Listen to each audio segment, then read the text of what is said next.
नमस्कार दोस्तों, डीडवाना जलको पर आप सभी का स्वागत है। आज हमारे साथ है पूर्व भीमसेना जिला अध्यक्ष राजू जी चांदबासनी।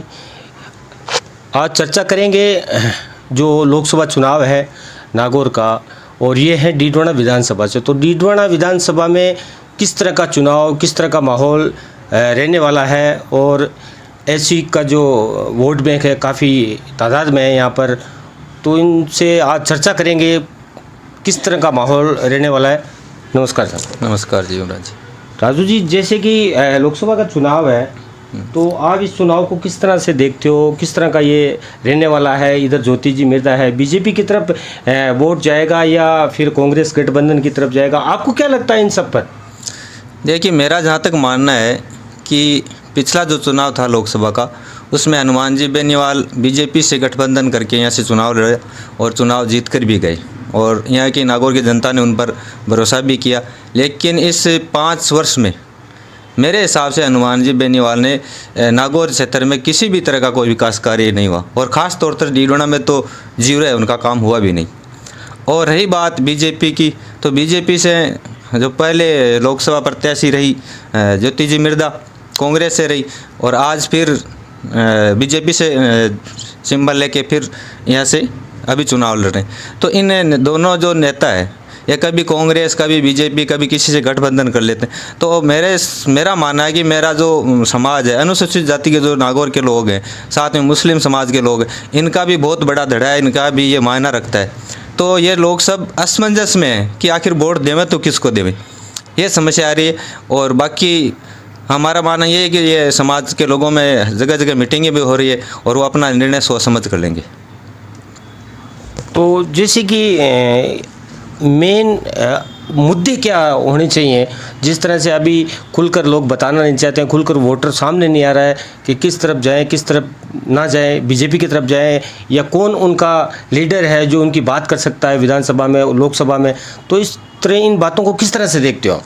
देखिए, आम जन की ज़्यादा कोई समस्या नहीं रहती। आम लोगों की समस्या में नहीं रहती। पानी की समस्या होती है, लाइट की समस्या होती है, सड़क की समस्या होती है। आज भी मैं जिस विधानसभा से आता हूँ, इस डीडवाना विधानसभा में ऐसे कई गांव ढाणी है जहाँ 20-20, 50-50 लोग रहते हैं ढाणियों में। आज तक वहाँ पानी का कनेक्शन नहीं है, बिजली का कनेक्शन नहीं है। तो आम जनता का, लोगों का काम हो तभी पब्लिक इनको समर्थन करेगी। जबकि ये चुनाव जीतने के बाद में ये पता ही नहीं, ये ज्योति जी हरियाणा चले जाएगी, बेनीवाल जी को कभी यहाँ ग्राउंड में देखा नहीं, जो केवल धरना प्रदर्शन के अलावा काम तो ये लोग मेरे हिसाब से करते नहीं। 2-3 दिन पहले ज्योति जी मिर्धा का एक बयान वायरल हो रहा है संविधान को लेकर। उस बयान को आपने पूरा देखा क्या?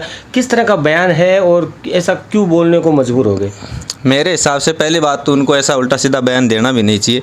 लेकिन उन्होंने जो बोला है कि संविधान में संवैधानिक बदलाव, तो मुझे नहीं लगता ये इतना ज़्यादा कोई गलत है। फिर भी अगर गलत दिया है तो वो उनको भुगतना पड़ेगा।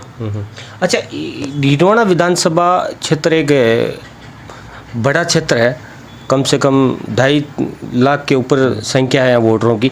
तो यहाँ पर एक मुस्लिम चेहरा है यूनुस खान, जो राजस्थान में भी एक बड़ा चेहरा है, वो अभी साइलेंट है। निर्दलीय चुनाव जीते हैं, वो साइलेंट है। तो उनका रुख किस तरफ हो सकता है, इसको लेकर आपके मन में कोई विचार? देखिए, उनका विचार अलग है, वो जाने। हम उनके विधानसभा में साथ खड़े थे।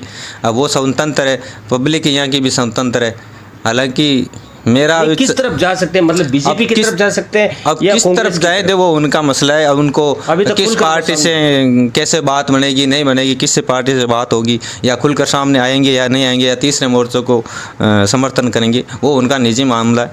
मैं उनके बारे में नहीं कह सकता। राजू जी, जिस तरह से देश के अंदर ईडी, सीबीआई, इन सब का जिस तरह से उपयोग हो रहा है विपक्ष की पार्टियों पर, और आपको कभी ऐसा लगा किसी भाजपा नेता के घर ईडी या सीबीआई गई है? ऐसा आपको लगता नहीं? जिस तरह से वो इन सब का उपयोग हो रहा है, लोकतंत्र खतरे की तरफ है, इन सब पर क्या सोचते हैं? देखिए, भाजपा की जब से सरकार बनी है तब से अदर जो पार्टी है, चाहे वो बीएसपी हो, चाहे कांग्रेस हो, चाहे आम आदमी हो, इनको निशाना बनाते हैं।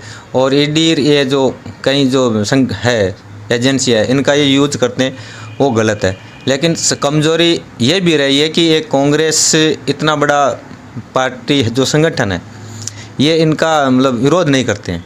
जैसे आज ईवीएम का विरोध भारत मुक्ति मोर्चा है संगठन आज 5 साल से विरोध कर रहा है कि अभी ईवीएम से चुनाव नहीं होना चाहिए।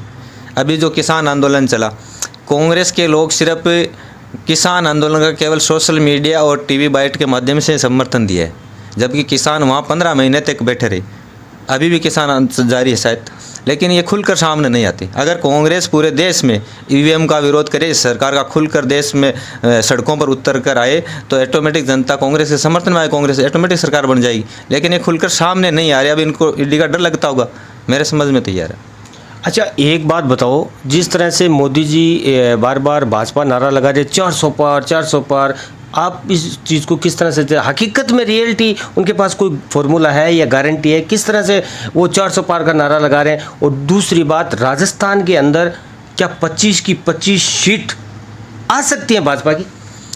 देखिए, मुझे नहीं लगता कि 25 की 25 सीट आएगी। 400 पार करने से या तो इनको ऊपर ईवीएम पर भरोसा है, तभी ये 400 पार की बात कर रहे हैं। अगर बिना विश्वास के साथ कैसे कहते हैं? ये तो ये भी नारा देते हैं कि सबका साथ सबका विकास। तो सबका साथ सबका विकास के साथ अगर ये चलते, उस पर अगर काम करते, तो देश भर में मुस्लिमों को क्यों टारगेट किया जाता, उनको टिकट क्यों नहीं दी जाती? तो सबका साथ सबका विकास, इनका ये जो नारा वो भी फेल है। हो सकता है इनको ईवीएम पर भरोसा होगा। मुझे नहीं लगता कि अब की बार मोदी जी को सरकार बनेगी। अच्छा, भाजपा राजस्थान के अंदर आपके अनुमान कहाँ कमज़ोर महसूस हो रही है आपके हिसाब से? अभी आप तो देख रहे हो, आप चारों तरफ घूम रहे हो। भाजपा, देखिए मैं तो ज़्यादा नहीं घूमता, लेकिन मेरे हिसाब से 5-7 सीट पर भाजपा की बार हारेगी। तो ये थे राजू जी चांदबासनी, एक अच्छे सामाजिक कार्यकर्ता हैं। तो इनसे शिक्षा, चिकित्सा और भारत की राजनीति और राजस्थान की लोकसभा सीटों पर चर्चा हुई। नमस्कार।